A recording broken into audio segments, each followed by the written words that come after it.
And yes, we're in a funny old place, aren't we? Because a lot of people are desperate for the economy to get moving, want to get back to work, are terrified about what this means for their small businesses.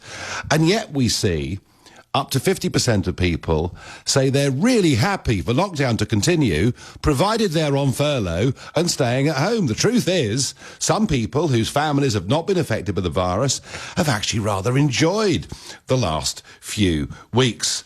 The stay-at-home message fell to pieces this weekend. On Friday, VE Day, I was walking past the local recreation ground.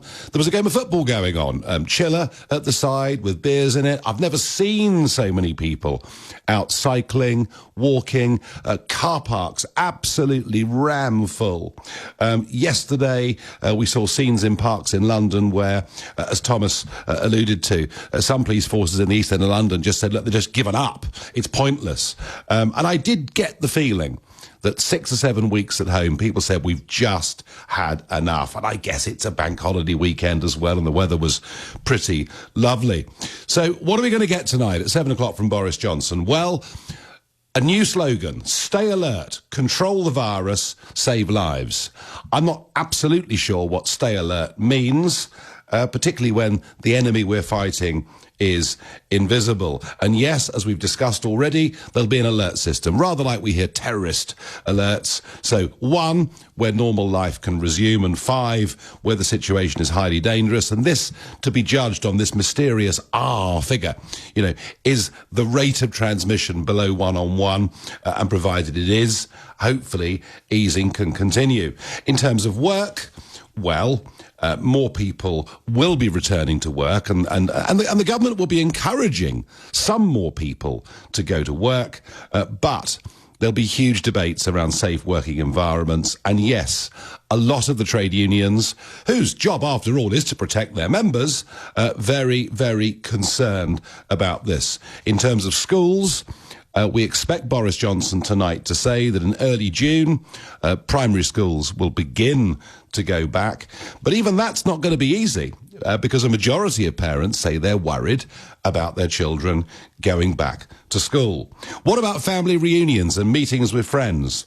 Don't expect anything on that today at all. For the moment, if you're missing your grandchildren, I'm afraid you're still not going to be able to see them. On travel, this is perhaps the most radical thing the government's done for some time. There is going to be, introduced fairly shortly, a 14-day quarantine for those flying into this country. Cynics like me would say, good, but actually that's coming 3 months too late. Also in terms of travel, and we'll debate this from 11 o'clock, public transport capacity is going to be down by 90%. And so there's a big push from the government for us to cycle to work, for us to walk to work, and talk about quite major road and pavement changes in some of our cities. Pubs, hotels, clubs, hairdressers, clothes shops, many of the normal things of life, none of that is going to change tonight at all. But garden centres will start to open next week, although from what I can see, people have been ordering over the telephone or online and had stuff delivered to their houses. Exercise.